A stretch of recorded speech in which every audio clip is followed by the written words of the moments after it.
Hello and welcome to Bags of Action. My name is Steve and this is a review of Six Underground from 2019. The film stars Ryan Reynolds in the lead and it is directed by Michael Bay with the writers Paul Wernick and Rhett Reese. Now, I'm not a complete hater of Michael Bay. He has done some great films in the past, but more recently he's been working on a lot of Transformers films and they really haven't interested me at all. But in the past, you look at some of the really big films he's done, like The Rock and Armageddon, and they're really good fun. So I'm not someone who's immediately just going to hate a film because he's involved. The writers, there again, have worked with Ryan Reynolds in the past. They worked on Zombieland and Deadpool 2, so they're very good at doing humour with action. And combined with Michael Bay, it seemed like it had the recipe for something that would be really interesting and exciting.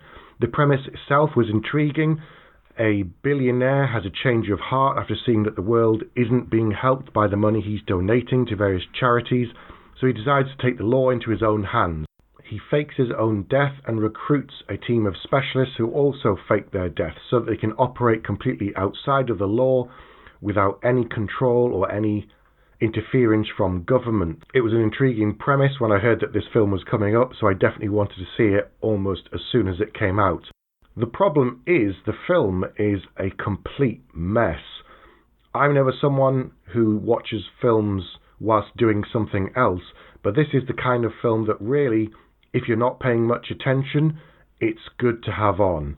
It's the kind of thing where you could look away for 10 minutes, look back and see some explosions or a car chase or some exotic locations, and if that's all you want to see, great, then that's all you need to do with this film. It's moving wallpaper. It's also like popcorn.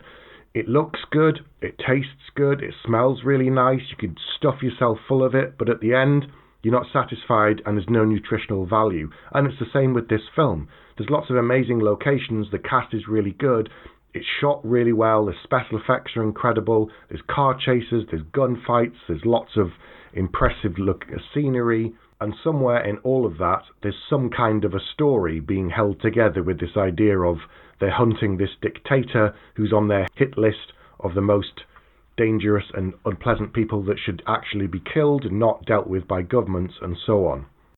Describing the pitch to someone is relatively easy to do, as I've just talked about with the billionaire aspect, but if I was to attempt to describe the actual story to someone, you would think that I was high or drunk, because that's what it felt like watching the film.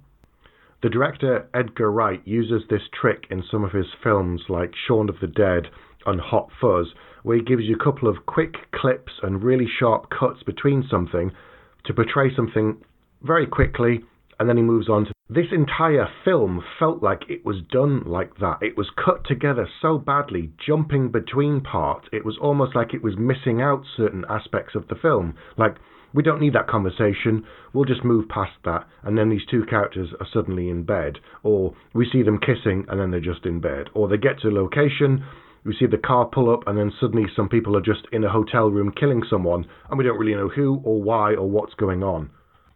So there are these enormous leaps in the narrative, and the logic of the film is completely broken and makes no sense.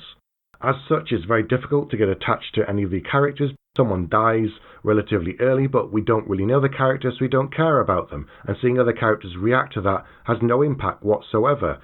The non-linear story aspect of the film doesn't bother me because it allows you to build up some information on the characters and give you some more background on them. However, the film itself, for an action film, is over 2 hours long, and normally it wouldn't bother me, but because we're bouncing around so much with this film and the ridiculous editing, I felt like I was getting whiplash, and after a while I had to stop the film, go away and do something else, and then come back. Also, the film opens with a 10-minute car chase, and that's not an exaggeration. I was waiting for something else to happen and realised this was the film and this is how it's going to be for the entire 2 hours. To say that I'm disappointed in the writers is pretty much an understatement. Given the stuff that they've worked on before, and Ryan Reynolds, I'm surprised to see his name attached to this. The humour in the film is really off. It doesn't seem to land. Any of the jokes are really bizarre. There's a lot of nodding and winking to the audience without breaking the fourth wall, stuff about Batman and being vigilantes, and it just doesn't work at all. It's almost like a child had written the story. You say, oh, then this happened, and then this happens, and then this happens, and then they go here, and they kill some people, and then this happens. And that is the entire film for 2 hours, just over and over. So because of all of that, I'm going to give the film 1 out of 5 and say, if you're in the mood for some mindless fun and you want something that looks really pretty, that has no substance whatsoever and is all about style, then put it on. Otherwise, give it a miss and hope that they come up with something better next time, because the way they set it up, it looks like they want to do sequels because there's other people on their hit list within the film that they want to go after. So, have you seen Six Underground? If so, get in touch and let us know.